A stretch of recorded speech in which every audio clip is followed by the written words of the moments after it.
সেদিন রাতে বাড়ি থেকেও ছিল না।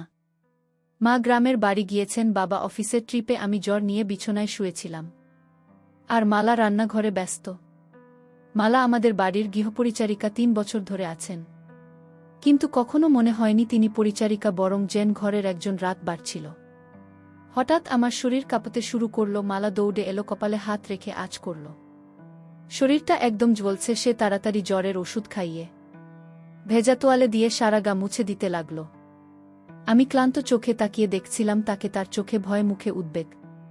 কিন্তু সেই আতঙ্কের মাঝেও তার স্পর্শে ছিল মায়া আর কোথাও এক গোপন কোমলতা। তখনই আমার ওন্না সরে গিয়েছিল যে সে যখন কাঁধে হাত রাখছিল। আমাদের চোখ মিলেছিল। এক মুহূর্তের জন্য সে থমকে গিয়েছিল। আমার নিঃশব্দ চোখে হয়তো কিছু ছিল যা সে আগে কখনো দেখেনি। তার সেই হাতটা নামিয়ে না নিয়ে আলতো করে বলল, আমি পাশে থাকি। আমি কিছু বলিনি, শুধু তার হাতটা ধরে রাখলাম। সেই মুহূর্তেই আমি বুঝেছিলাম এই সম্পর্ক আর কাজের নয়, একে অপরের আরও পাশে। বন্ধুরা, আজকের গল্পটি খুবই ইন্টারেস্টিং, তাই আপনাদের সবাইকে অনুরোধ আপনারা গল্পটি শেষ পর্যন্ত দেখুন।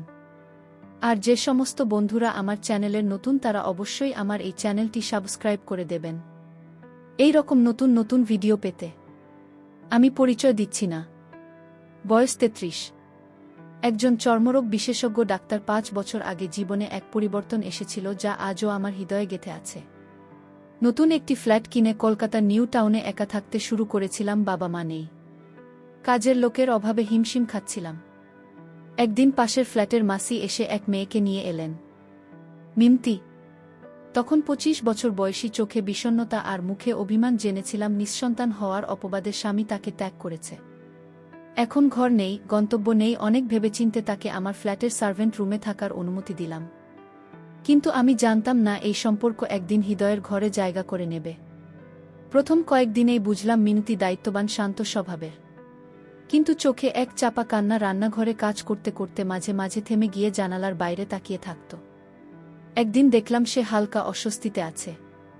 আমি পেশাগতভাবেই জিজ্ঞেস করলাম। প্রথমে লজ্জা পেলেও পরে বিশ্বাস করে বলল, কিছু চর্মরোগের সমস্যা হচ্ছে। আমি তাকে সান্ত্বনা দিয়ে বললাম, শরীরের যত্ন যেমন দরকার ঠিক তেমনি দরকার মনকে বোঝারও। লজ্জা না করে বললে সমাধান সম্ভব। চিকিৎসার পাশাপাশি তাকে আমি কিছু প্রয়োজনীয় জিনিসপত্র কিনে দিলাম। সে অবাক হয়ে বলল, আপনার মতো কেউ আমার জীবনে আসেনি যে আমায় মানুষ দেখেছে। সেদিন তার চোখে একটা আলো দেখেছিলাম, যেন অভিমানী জীবনের একটুখানি আশ্বাস পেয়েছে। রাতের খাওয়ার পর ডাইনিং টেবিলে বসে সে এক কাপ চা দিল। তার আঙুল আমার আঙুলে ছুঁয়ে গিয়েছিল। আমাদের চোখ আটকে গেল কিছু সময়ের জন্য। আমি আস্তে করে বললাম, তুমি ঠিক আছো তো? সে একটু হাসল, বলল, এই প্রথম কারো ছায়ায় নিজেকে নিরাপদ মনে হচ্ছে। আমাদের মাঝে তখনও কোনো স্পর্শ ছিল না, কিন্তু অনুভব ছিল প্রবল। সেই অনুভবেই এক সন্ধ্যায় সে আমার পাশে এসে বসে বলল, আপনি চাইলে এখানে শুধু কাজের মানুষ হয়ে থাকব না। আমি চাই একজন নারী হয়ে আপনার হৃদয়ে জায়গা করে নিতে। আমি ধীরে ধীরে তার হাতটা ধরলাম। মাথা তার কাঁধে এলিয়ে পড়ল। এক রাতে বৃষ্টি নামছিল। ঘর ছিল নিঃশব্দ। জানালার কাছে বৃষ্টির টিপটিপ শব্দ যেন আমাদের ভেতরের কথাগুলো বলছিল।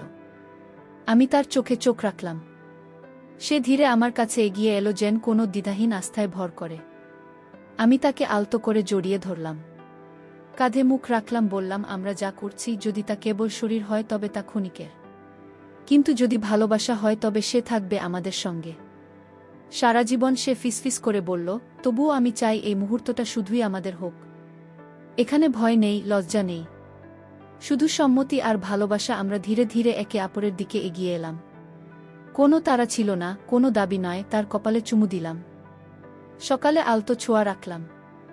সে আমার হাত ধরল, যেন বলছে, তুমি আছো তাই আমি আছি।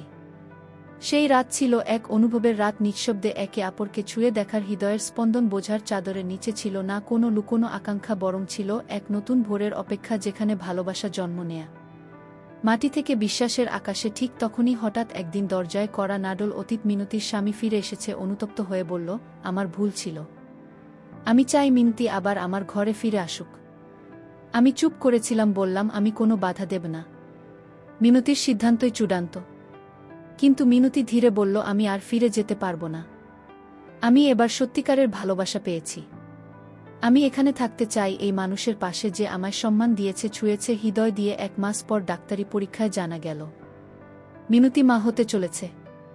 আমরা দুজনেই জানি এই সন্তানের উৎস কোথা থেকে। আমি মিনতির হাত ধরে বললাম, এই সন্তান শুধু ভালোবাসার ফসল নয়, এটি আমাদের সম্মতির বন্ধন, আমাদের একে অপরের প্রতি বিশ্বাসের প্রতিচ্ছবি। আমরা সিদ্ধান্ত নিলাম, বিবাহ নয়, সম্পর্ককে সম্মান দিয়ে এগোব। সমাজের চোখে হয়তো প্রশ্ন উঠবে, কিন্তু আমরা জানি এই সম্পর্ক আত্মার ভালোবাসা, কেবল শারীরিক নয়। ভালোবাসা গভীর বন্ধন, যেখানে আছে সম্মান, বোঝাপড়া আর একে অপরের পাশে থাকার অঙ্গীকার। সমাজ যা দেখে না, হৃদয়টা টের পায়। তো বন্ধুরা, গল্পটি এখানে সমাপ্ত করলাম। গল্পটি ভালো লাগলে একটি লাইক ও চ্যানেলটি সাবস্ক্রাইব করে দেবেন। দেখা হচ্ছে পরের ভিডিওতে। ভালো থাকবেন সবাই।